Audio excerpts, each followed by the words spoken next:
Selamat datang di channel kami, jangan lupa like dan subscribe channel di bawah ini.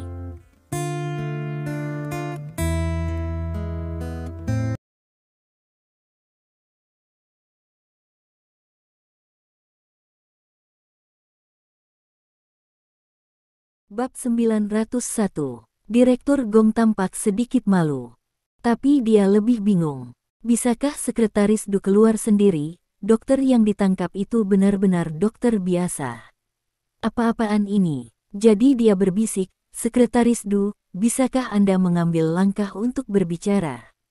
Sekretaris Du meliriknya, mengangguk, dan keduanya berjalan keluar. Di koridor, Sekretaris Du, dari mana asal Dokter Li di mulut mereka?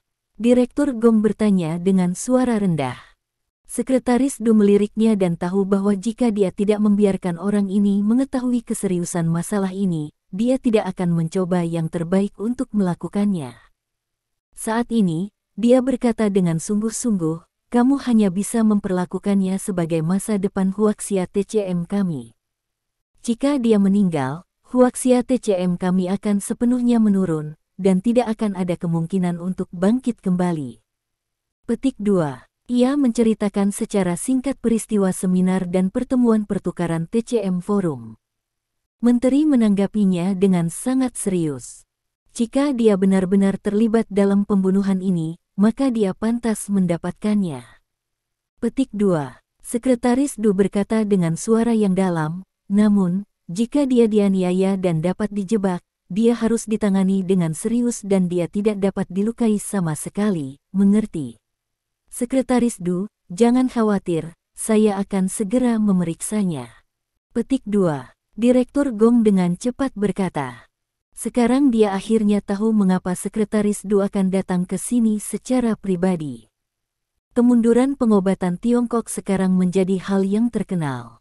Ini adalah intisari nasional China, sesuatu yang telah diturunkan oleh nenek moyang kita selama ribuan tahun. Semua orang merasa kasihan dengan kemunduran pengobatan China. Saat ini, pengobatan Tiongkok berpeluang bangkit, dan tokoh-tokoh kunci telah ditangkap sebagai pembunuh. Ini memang masalah yang sangat serius. Beri kamu 10 menit. Jika kamu tidak dapat menemukannya, pertimbangkan konsekuensinya untuk dirimu sendiri. Petik 2. Dalam kata-kata Sekretaris Du, ancaman kuat terungkap. Direktur Gong mengangguk dengan cepat dan segera mengeluarkan ponselnya dan menelepon. Dia tahu bahwa ancaman Sekretaris Du bukanlah lelucon. Jika dokter bermarga Li ditanam dan dijebak, dan ada yang tidak beres karena kejadian ini, maka tanggung jawab terbesar bukanlah orang-orang di bawahnya, tetapi Direktur Gongnya. Sebagai kepala kantor polisi Kyoto, dia harus bertanggung jawab untuk hal seperti itu. Sekretaris Du ini tidak memiliki energi untuk membiarkannya mundur, tetapi Menteri Kesehatan di belakang Sekretaris Du dapat melakukannya. Direktur Gong pertama-tama menghubungi telepon seluler Direktur Kantor Polisi Distrik Selatan, tetapi tidak ada yang menjawab. Kemudian, dia memutar nomor wakil direktur. Pada waktu bersamaan, Kantor Polisi Selatan. Bab 902. Polisi yang baru saja menangkap Li Dong sedang duduk di meja makan barbeque dan minum bir. Tim Zeng, Biro Gong dari Departemen Kepolisian Umum menelepon. Petik 2. Seorang polisi yang lebih muda berteriak pada Zeng Xiong yang lewat. Zeng Xiong berhenti, tanpa ragu-ragu, jangan jawab. Petik 2. Dia berkata, memandang orang lain, mulai sekarang, jangan menjawab telepon Anda. Matikan telepon atau matikan. Jika seseorang bertanya besok, cari alasan untuk diri sendiri. Petik 2. Setelah berbicara, dia mengambil sebotol anggur dari meja dan menyesapnya, dan berjalan menuju ruang interogasi lagi. Pada saat ini, suasana hati Zeng Xiong sangat baik, dan dia juga bersemangat. Direktur berjanji, selama hal ini dilakukan dengan indah hari ini, maka saya tidak perlu peduli dengan Direktur Gong sama sekali. Dalam hal ini, tidak hanya keluarga Cheng, yang pandai dalam hal itu, berpartisipasi, tetapi juga Master Cui Ze dari keluarga Cui secara pribadi berpartisipasi. Selain itu, Tuan Cuize berjanji bahwa dia akan dipromosikan ke posisi wakil direktur ketika saatnya tiba. Dengan tertutupnya keluarga Cui, apa yang dapat dilakukan Direktur Gong dengan dirinya sendiri? Departemen Kepolisian Umum Kyoto. 10 menit kemudian, Direktur Gong tidak bisa melalui panggilan telepon. Kesabaran Sekretaris Du sedikit memudar, dan dia tidak bisa menahan diri untuk bertanya, bagaimana, sudahkah Anda menanyakannya dengan jelas? 10 menit, begitu lama, semuanya harus ditanyakan dengan jelas. Dia sekarang sangat khawatir tentang keselamatan pribadi Dr. Lee itu. Meskipun dia belum pernah melihat Dr. Lee itu, dia tahu betul pentingnya Dr. Lee itu. Mengontrol jarum gemetar yang telah lama hilang, dan bahkan mengendalikan Tai Shenzhen yang legendaris, kebangkitan pengobatan Tiongkok, dia harus melakukannya. Dia bahkan mengatakan tanpa basa-basi bahwa pentingnya Dr. Lee itu tidak kurang dari harta nasional. Jika ada kerugian, itu akan menjadi tak tertahankan bagi seluruh bangsa China. Ini, Direktur Gong membuka mulutnya dan terdiam. Apa ini? Sudahkah Anda bertanya dengan jelas, apakah ada berita tentang Dr. Lee? Sekretaris Du bertanya dengan cemas. Sekretaris Du, jangan khawatir, saya. Direktur Gong diinterupsi oleh Sekretaris Du tepat saat dia akan berbicara. Tidak terburu-buru. Bisakah saya terburu-buru? Apakah Anda tahu betapa pentingnya dia bagi praktisi pengobatan Tiongkok kita? Sekretaris Du berkata dengan dingin, sebuah kantor polisi lokal di bawah Anda menangkapnya tanpa alasan dan mengeluarkan surat perintah penangkapan. Sebagai Kepala Departemen Kepolisian Umum Kyoto, Anda bahkan tidak tahu tentang ini. Ini adalah sesuatu yang menteri secara pribadi jelaskan. Anda tidak boleh membiarkan Dr. Lee dianiaya. Anda tidak membiarkan saya khawatir. Wajahnya dingin, dan dia jelas marah. Aku tidak bisa menahannya. Orang-orang dari kantor polisi distrik selatan itu tidak menjawab teleponku. Petik 2. Direktur Gong buru-buru berkata, atau, ayo pergi ke sana sekarang. Kalau begitu, pergilah. Petik 2. Sekretaris Du mengangguk. Bab 903. Dia menyapa Ketua Ma dan Tang Liren, dan kelompok yang dipimpin oleh Direktur Gong menuju ke kantor polisi distrik selatan. Pada saat ini, Li Dong masih diborgol di kursi. Sekarang dia, selama dia mau pergi, siksaan besi dan gerbang besi ini tidak bisa menghentikannya sama sekali. Hanya saja dia tidak akan pergi. Orang-orang itu terlalu berani, sehingga semua trik bisa digunakan. Dia benar-benar menanamkan dirinya padanya, dan, dalam hal ini, seseorang telah mati. Tidak peduli apa, orang yang meninggal harus membuat orang-orang berani ini meminta keadilan. Kegentingan. Petik 2. Pintu ruang interogasi didorong terbuka lagi, dan Li Dong melihat Zheng Xiong, yang telah berjalan keluar sebelumnya, masuk lagi. Aku bertanya padamu, kemana saja kamu selama periode waktu antara jam 6 dan 10 malam ini? Zheng Xiong menatap Li Dong, dan bertanya sambil mencibir. Makan dan minum bersama teman-teman di warung makan. Jawab Li Dong jujur. Warung makan. Warung mana? Jalan mana? Zheng Xiong mengambil buku catatan dan menulis. Jalan Feng Huang, Distrik Utara. Tanpa menunggu kata-kata Li Dong selesai. Ledakan. Zheng Xiong membanting meja dengan keras. Omong kosong, Li Dong, saya menyarankan Anda untuk jujur. Ini adalah video pengawasan yang baru saja saya ambil. Anda tidak memiliki Phoenix Street sama sekali. Petik 2. Saat dia berbicara, dia mengeluarkan ponselnya, dan video pengawasan diputar di sana. Li Dong memutar kelopak matanya bahkan tanpa melihatnya. Dia sendiri baru saja mengatakan bahwa dia sedang makan dengan seorang teman di sebuah warung makan, dan pihak lain tiba-tiba mengeluarkan video pengawasan, yang jelas-jelas telah dirusak. Aku punya seseorang untuk membuktikannya. Petik 2. Li Dong berkata sambil tersenyum, lalu menunjuk Zhang Xibo, ketika aku sedang makan malam dengan teman-temanku, kawan polisi ini melihatnya dengan mataku sendiri. Jika kamu tidak percaya padaku, tanyakan padanya. Zhang Xibo dengan cepat berkata, ya, Kapten. Sebelum kata-kata Zhang Xibo selesai, Zheng Xiong menatapnya dengan tajam. Diam, pergi dari sini. Petik 2. Zheng Xiong menunjuk Zhang Xibo dan berteriak. Zhang Xibo membuka mulutnya, menghadapi tatapan sengit Zheng Xiong, dia akhirnya menghela nafas. Dia melirik Li Dong dengan mata yang rumit, dan hatinya sangat kusut. Dia sangat ingin membantu Li Dong, tetapi kekuatan pribadinya terlalu kecil, tidak peduli apa yang dia katakan atau lakukan tidak berguna. Jika dia mencoba membantu Li Dong secara paksa, tidak hanya itu tidak akan berdampak sedikit pun, dia juga akan kehilangan pekerjaannya sebagai petugas polisi. Pada akhirnya, dia tidak punya pilihan selain keluar. Bab 904. Ketika Zhang Xibo pergi, Zheng Xiong menatap lurus ke arah Li Dong dan mencibir. Li Dong, Anda diejek oleh Tuan Qian selama seminar di forum TCM. Ada konflik antara kedua pihak. Anda menyimpan dendam, jadi Anda membunuhnya, kan? Bos Qian. Li Dong mengerutkan kening. Meskipun dia tahu bahwa seseorang pasti telah meninggal dengan tidak bersalah dan tragis dalam masalah ini, dia tidak menyangka bahwa orang yang meninggal itu sebenarnya adalah Bos Qian, perwakilan dari pengobatan Suguang. Ini sedikit menarik. Bos Qian adalah manajer bisnis Sugon Pharmaceutical yang terkenal. Dan Sugon Medicine adalah subkelompok di bawah keluarga Sangguan. Semua orang tahu ini terlalu baik. Meskipun keluarga Sangguan telah mengalihkan fokusnya ke Asia Tenggara, itu tidak bisa lagi dibandingkan dengan sebelumnya.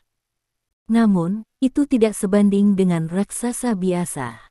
Meskipun Bos Qian hanya seorang manajer bisnis subgrup kecil, dia adalah anggota keluarga Sangguan. Sekarang dia benar-benar terbunuh. Dan untuk menyalahkan diri sendiri, apakah ini membiarkan diri Anda menghadapi kemarahan keluarga Sangguan?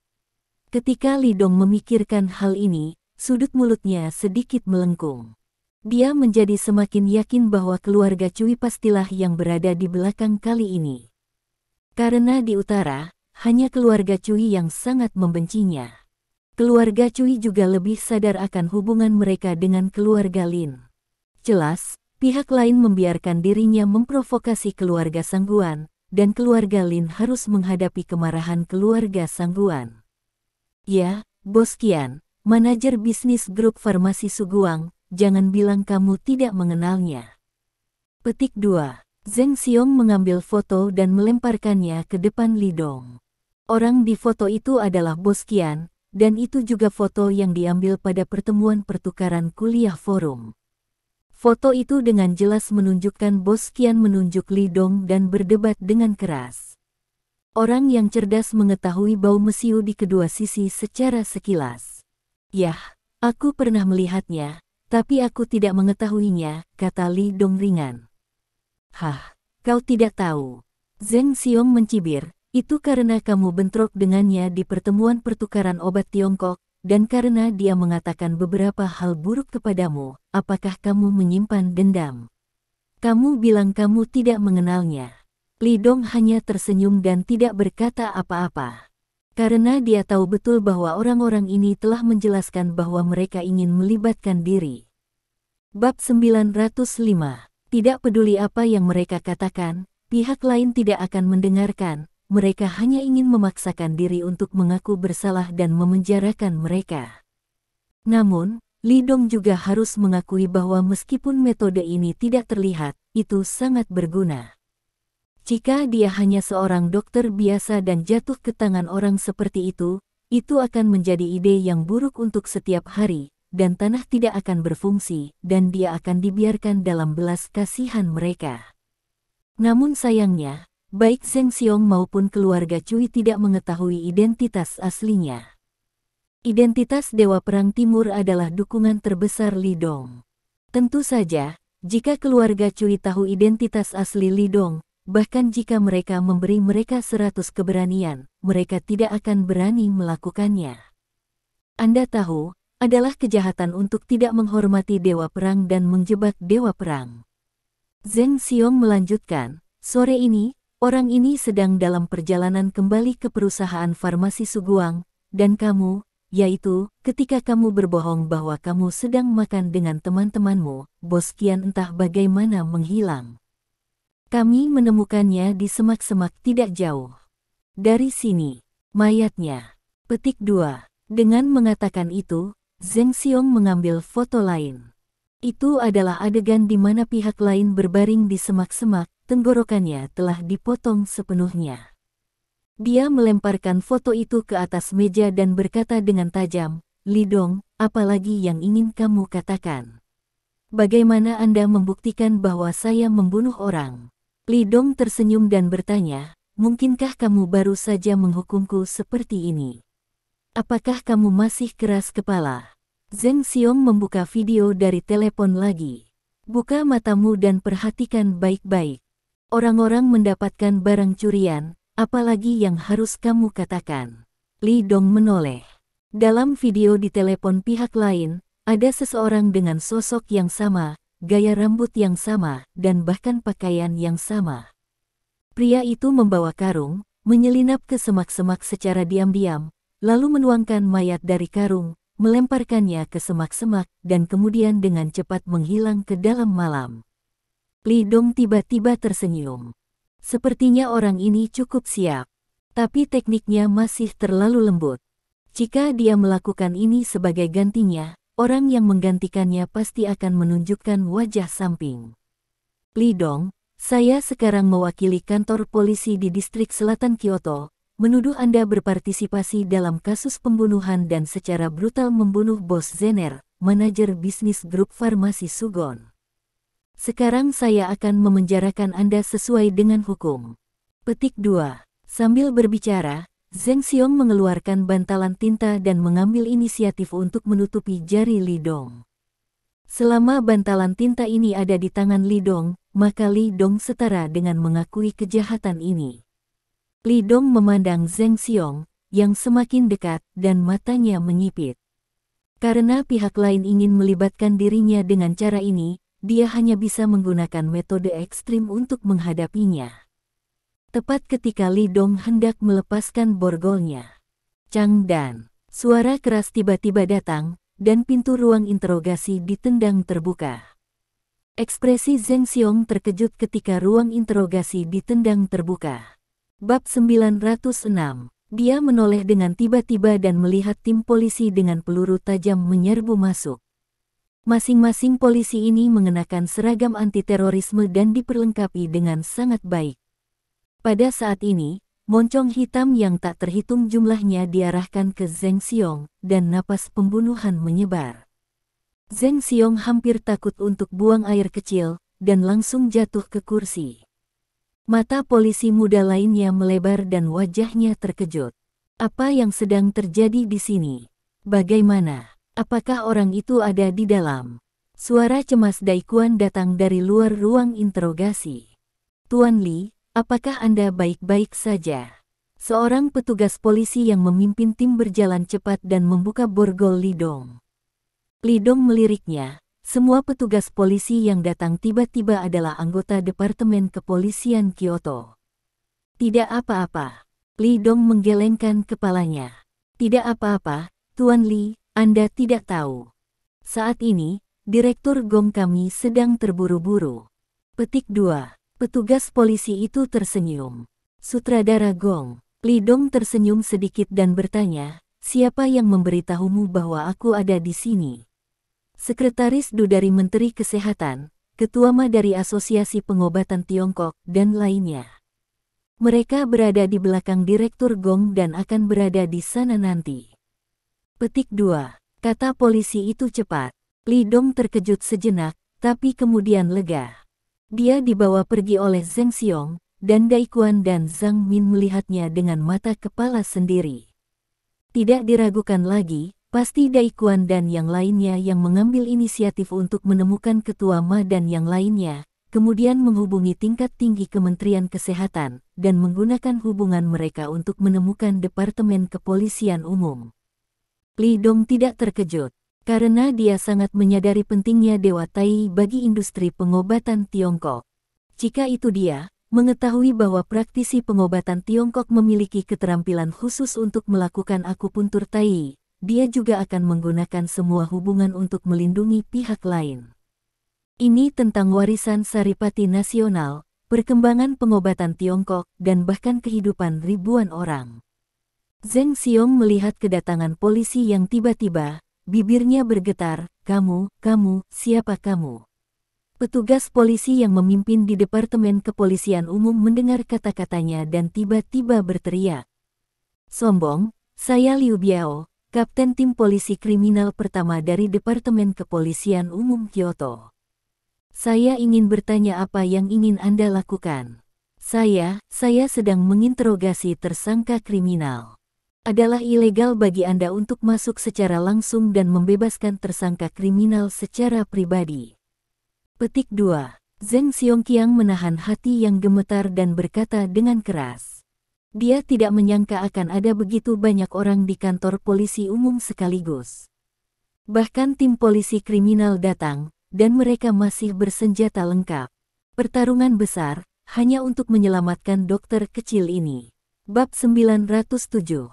Liar. Liu Biao berkata dengan dingin. Dalam kasus kehidupan, Anda tidak hanya gagal melaporkannya, tetapi juga mengeluarkan surat perintah penangkapan secara pribadi dan menangkap orang-orang di seluruh distrik. Ini sendiri tidak masuk akal. Anda melanggar aturan terlebih dahulu. Bagaimana dengan direktur Anda? Begitu kata-katanya jatuh, sebuah suara datang dari luar ruang interogasi. Siapa?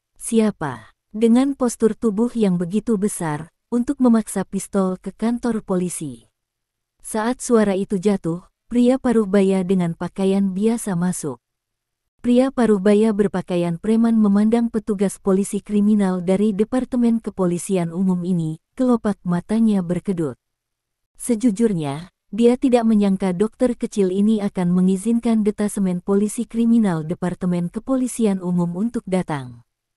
Bahkan dia, menghadapi orang-orang ini, harus cemburu. Tetapi ketika dia memikirkan janji Cui Ze kepadanya, dia memiliki kepercayaan diri.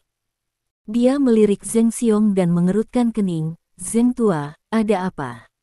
Apa yang orang-orang ini lakukan?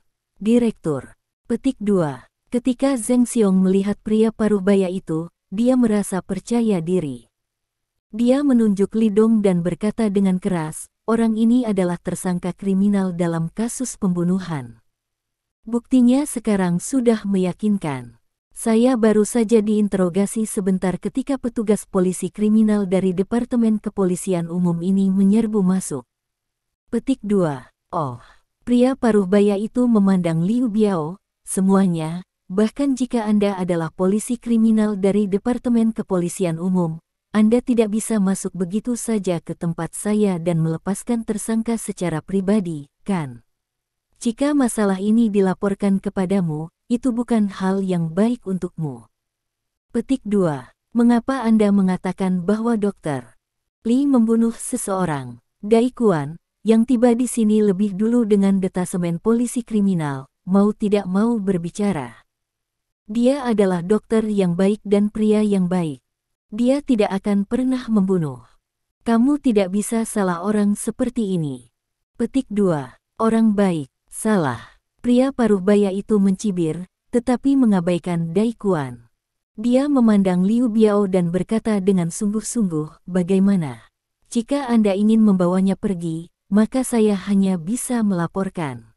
Petik 2. Laporkan. Apakah kamu bercanda? Liu Biao mencibir, jangan lupa, kami dari Departemen Kepolisian Umum Kyoto, dan cabang regional Anda berada di bawah yurisdiksi kami. Petik 2. Kalau mau lapor, laporkan. Pokoknya Direktur Gong akan segera datang. Orang ini, kita akan bawa hari ini juga. Kalaupun dia bersalah, kita akan minta tim Interpol kita untuk menginterogasinya, jadi tidak perlu mengganggumu. Petik 2. Dia membawa tim polisi kriminal selangkah lebih maju. Direktur Gong telah memberikan perintah kematian. Tidak peduli berapa banyak dia membayar, dia harus membawa Li Dong pergi dengan utuh. Kenapa? Kasus pembunuhan itu ditemukan oleh orang-orangku. Kita harus bertanggung jawab atas kasus ini. Pria paruh baya itu berteriak dengan marah. Bab 908 Liu Biao meliriknya dan bertanya, siapa yang akan menangkap orang di distrik utara? Aku menangkapnya, ada apa? Zheng Xiong maju selangkah, maksudmu, kami adalah polisi, dan kami bahkan tidak dapat menangkap tersangka kriminal. Bukannya kamu tidak bisa, tapi bagaimana dengan prosedurmu? Liu Biao berkata dengan dingin, sembunyikan laporan itu dan tangkap orang-orang di seluruh wilayah. Tidakkah kamu tahu bahwa ini ilegal? Haha, Zheng Xiong mencibir, kami menangkap seorang pembunuh yang sangat berbahaya. Apakah mungkin untuk melaporkannya secara perlahan sebelum menangkapnya? Dasar omong kosong, bagaimana mungkin Li Dong menjadi seorang pembunuh? Teriak Dai Kuan. Zheng Xiong meliriknya dan mau tidak mau memikirkan staf medis wanita yang menangkap Li Dong. Setelah kejadian ini, Anda harus memikirkan cara untuk mengatakan sesuatu, dan bermain dengan staf medis wanita itu. Zheng Xiong mengalihkan pandangannya dari Liu Biao dan menatap asisten polisi di sebelahnya. Tunggu apa lagi? Datang dan tunjukkan buktinya kepada Kapten Tim Reserse Kriminal Departemen Kepolisian Umum kita. Petik 2. Setelah mendengar ini, asisten polisi segera mengeluarkan foto yang baru saja dia tunjukkan pada Li Dong. Dan pantau video yang direkam di semak-semak kecil. Ketika asisten polisi mengambil foto almarhum, Dai Kuan segera mengenali almarhum. Bukankah orang ini adalah bos pengobatan Suguang? Untuk orang ini, Dai Kuan tidak memiliki perasaan yang baik sama sekali. Karena pada pertemuan pertukaran, Bos Qian membuat segala macam ejekan tentang Li Dong, dan banyak orang tidak menyukainya. Saya hanya tidak berharap bahwa setelah hanya beberapa jam, orang ini akan mati. Semua orang melihat video pengawasan lagi dari belakang dan pakaian, orang yang melemparkan tubuh di video itu tampak persis seperti Li Dong. Setelah semua orang menonton video dan foto, Zheng Xiong berkata lagi, ayo, beritahu semua saudara polisi kriminal dari Departemen Kepolisian Umum bagaimana situasi interogasi barusan. Petik 2. Ketika rekan polisi melihat dua pemimpin yang bertanggung jawab, hatinya sangat lega. Dia mengatur pidato, dan berkata, menurut pengakuan yang baru saja direkam, tersangka Li Dong mengklaim bahwa dia makan dan minum dengan teman dan teman di Phoenix Street di distrik utara antara jam 5 sore dan 10 malam. Petik 2. Namun, menurut video pengawasan yang kami ambil di sana, kami menemukan bahwa tersangka tidak muncul di Jalan Feng Huang di distrik utara pada saat itu, sementara video pengawasan di sebelahnya menunjukkan bahwa tersangka melemparkan tubuhnya ke sekitar jam 6. Ini benar-benar bertepatan dengan waktu laporan palsu tersangka. Petik 2. Setelah mendengarkannya, Zheng Xiong memandang Liu Biao dan yang lainnya. Bab 909. Kalian, apakah kalian semua mendengarnya? Sekarang bukti ada di depan kalian, kami hanya bekerja sesuai dengan hukum. Petik 2. Liu Biao sedikit mengernyit. Detektif lain saling memandang, dengan sedikit rasa malu di wajah mereka. Lagi pula, bukti yang diambil dari kantor polisi distrik selatan sangat tidak menguntungkan bagi Li Dong, tidak peduli dari mana asalnya. Jika mereka sekarang secara paksa membawa Li Dong pergi, maka masalah ini akan menyebabkan banyak masalah. Bahkan Direktur Gong dari Departemen Kepolisian Umum tidak berani melakukan ini. Ada apa? Semuanya, kamu baru saja bergegas ke kami dengan ganas, sekarang tidak ada yang bisa dikatakan. Zheng Xiong memandang Liu Biao dan mencibir, saya pasti akan melaporkan masalah ini. Jika Direktur Gong berani menggunakan kekuasaannya untuk keuntungan pribadi, maka saya akan terus melaporkannya, dan saya harus membiarkan pihak berwenang menyelidiki masalah ini dengan ketat. Petik 2. Dengan kehadiran Direktur Cheng dan keluarga Cui yang melindunginya, dia tidak takut sama sekali. Bahkan jika Direktur Gong dari Departemen Kepolisian Umum ada di sini, dia tidak takut. Setelah Zheng Xiong selesai berbicara, dia melirik Daikuan dan melambaikan tangannya, "Kemari, tangkap pembuat onar ini untukku." Petik 2. Rencananya sangat jelas. Selama Daikuan ditangkap, staf medis wanita pasti akan datang. Ketika itu terjadi, dia akan bisa bermain dengan mereka selama dia melakukan sedikit trik. Dengan metode ini, dia sangat ceroboh. Setelah mendengar ini, polisi itu tidak ragu sama sekali, dan segera mengulurkan tangan dan meraih bahu Daikuan. "Tangkap orang. Aku tahu siapa yang berani." Petik 2. Liu Biao berhenti di depan Daikuan dan berteriak keras.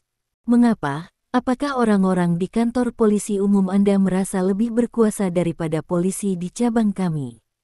Mereka bisa melakukan apapun yang mereka mau." Zheng Xiong memelototi Liu Biao dan mencibir, "Orang ini datang kepada kita untuk membuat masalah, jadi mengapa kita tidak menangkapnya?" Tapi Li Dong, yang telah duduk di sana tanpa berbicara, berdiri pada saat ini. Dia menepuk debu di tubuhnya dan menatap Zheng Xiong, "Kapten Zheng, kan?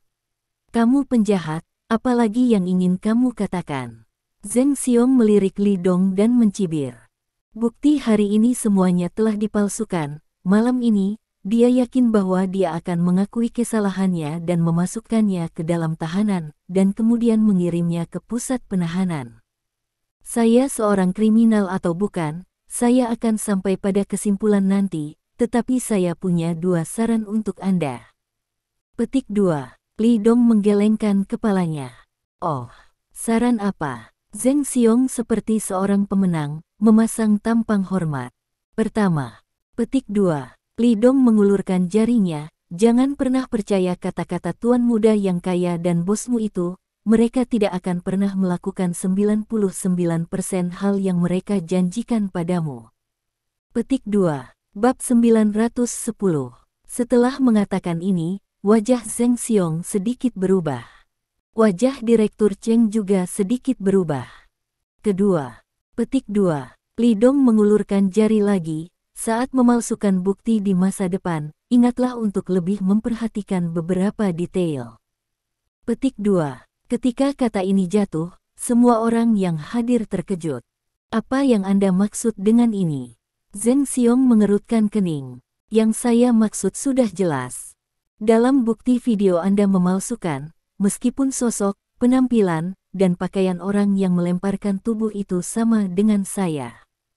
Petik 2. Li Dong berkata dengan ringan, "Tapi, ketika kamu berada di kelas di sekolah polisi, apakah gurumu mengajarimu untuk lebih memperhatikan detail? Omong kosong apa yang kamu bicarakan?" Zheng Xiong berteriak dengan dingin, "Apakah kamu pikir kamu bisa lolos dari sanksi hukum dengan berdalih? Orang yang Anda cari memiliki tato hitam di bagian belakang leher dan garis leher." Petik 2. Ketika Li Dong mengatakan ini, dia mengarahkan jarinya ke belakang lehernya, "Dan aku tidak punya tato di sini." Petik 2. Apakah kalian akan mengatakan nanti bahwa, untuk menghindari kecurigaan, setelah melemparkan tubuh, saya menemukan seseorang untuk membersihkan tato di punggung saya? Mendengar ini, Zheng Xiong dan Direktur Cheng saling memandang dan ekspresi mereka berubah drastis. Mereka benar-benar tidak memperhatikan detail seperti itu. Semua orang tanpa sadar melihat ponsel di tangan asisten polisi. Asisten polisi kembali sadar dan dengan cepat meletakkan telepon. "Tolong tunjukkan videonya, kami perlu mengkonfirmasi lagi."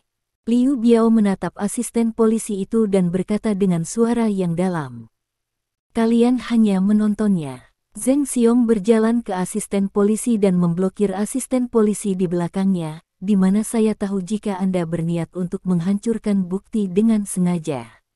Liu Biao melihat betapa merajalelanya pihak lain, dan berseru, "Anda benar-benar tidak mematuhi peraturan. Saya harus melaporkan masalah ini kepada atasan Anda sekarang." Petik 2. Zheng Xiong segera menjadi senang ketika dia mendengar ini. Dia melirik Direktur Cheng di sebelahnya dan berkata sambil tersenyum, "Atasan saya ada di sini, ini Direktur Cheng kami, apakah Anda ingin melapor kepadanya?" Direktur Cheng berdiri, memandang Liu Biao, dan berkata dengan suara yang dalam, "Zheng Xiong berkata dengan benar. Bukti video ini sangat penting. Mereka tidak dapat ditonton dengan santai dan harus dilindungi. Petik 2. Anda. Liu Biao memelototi Direktur Cheng. Direktur Cheng, tahukah Anda apa konsekuensi dari melakukan ini? Direktur Cheng mencibir dalam hatinya. Tentu saja dia tahu. Tapi dia tidak takut, karena di belakangnya ada keluarga Cui. Terima kasih. Sampai jumpa di bab selanjutnya.